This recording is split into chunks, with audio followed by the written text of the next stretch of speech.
Okie dokie, so here we go. This is my opinion on Twilight, Book 1 of the Twilight Saga by Stephanie Myers.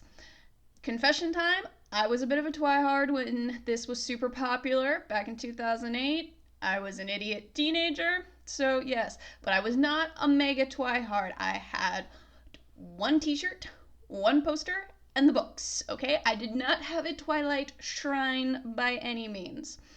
So, yes, I know this has been done to death, and everybody and their brother on the internet has taken a crack at this, but now it's my turn.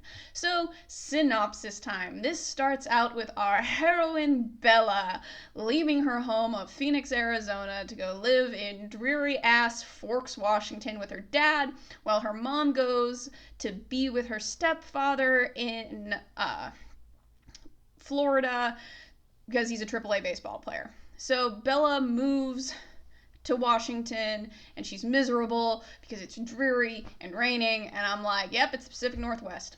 I live here. It is raining outside right now.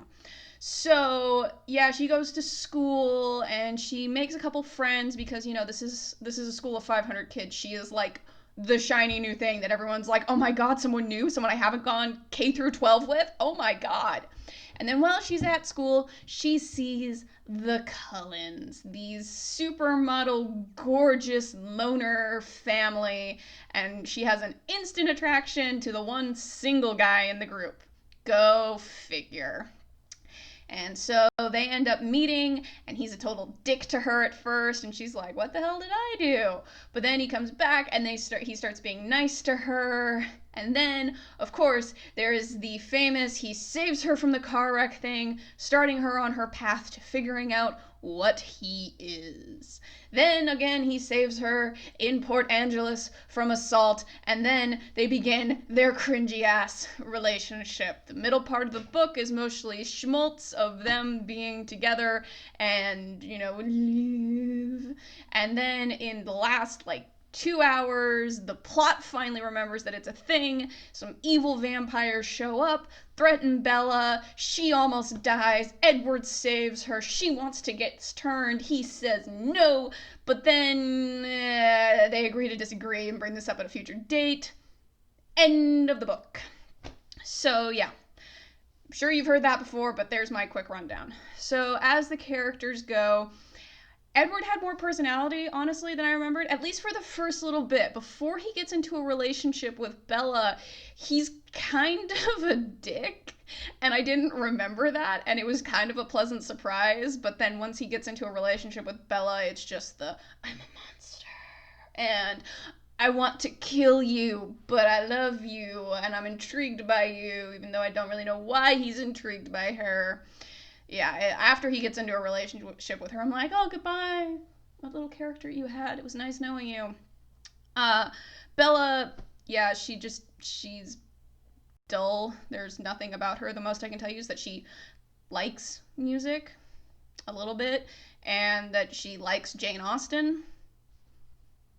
There, I told you the extent of her likes and abilities. Oh, and that she's a total klutz. That's it. And I mean the relationship. Whew.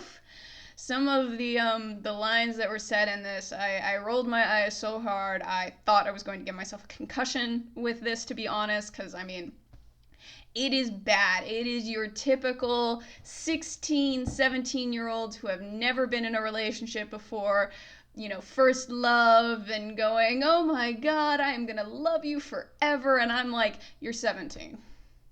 You have never been in a relationship before. And that's the thing. It's like, Edward may be like 100 and some odd years old, which, Chris Hansen from Dateline NBC.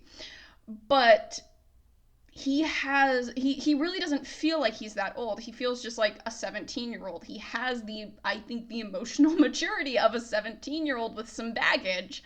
And so their whole relationships, because both of them have never been in a relationship ever. So it's just that first relationship, idiot teenagers, oh, I love you. And I'm just like, oh my god.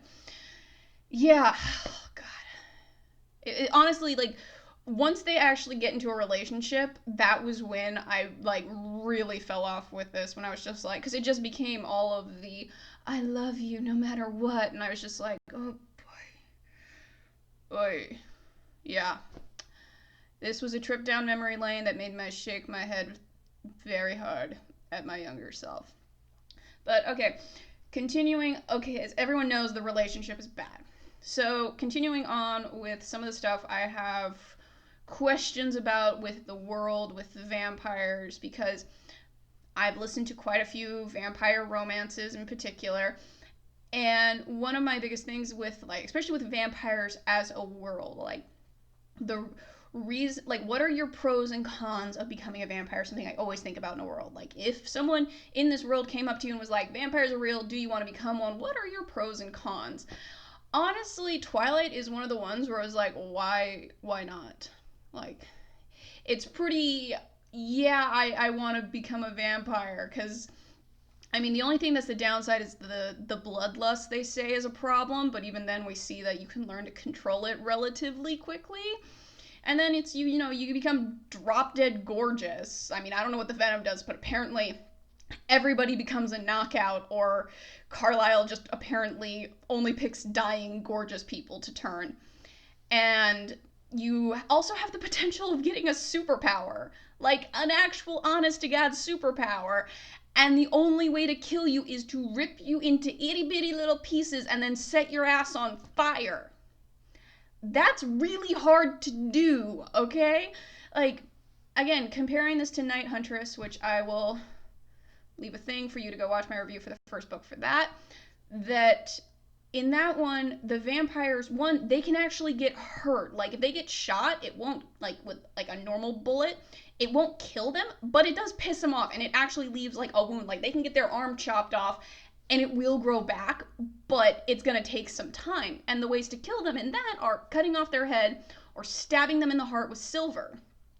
Which, I mean, that's easier to do than ripping them apart and burning the pieces. So it's like, okay, you're immortal, but you're not forever. It's not as impossible to kill you like it is in Twilight, because in Twilight we find out that basically the only ways to kill a vampire is for another vampire or one of the wolves to do it. Like a normal human's got no chance at a vampire at all in this universe, at least in Night Huntress.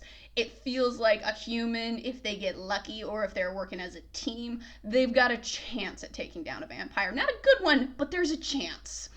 So yeah, it was just one of those things that I was just like, there's no reason not to become a vampire in this world. And especially Edward with his whole, you'll become a monster, it'll destroy your soul thing. I'm like, dude, there is no downside to this except for the fact that you're 17. God, who would want to be immortal as a 17-year-old forever? Ugh, that sounds like hell. Just saying. I'm like, I want to be in my like mid to late 20s before immortality, because then you're old enough that you can go to bars and shit like that. Because immortality as a teenager sounds like living hell. Let's just get that out of the way here. I've so many of these teenage and like YA romance novels do something where you become immortal at like 17, 18, and I'm like, ugh, no thank you.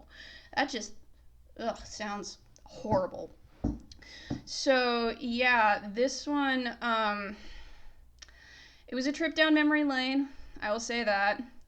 I give it a 2 out of 5.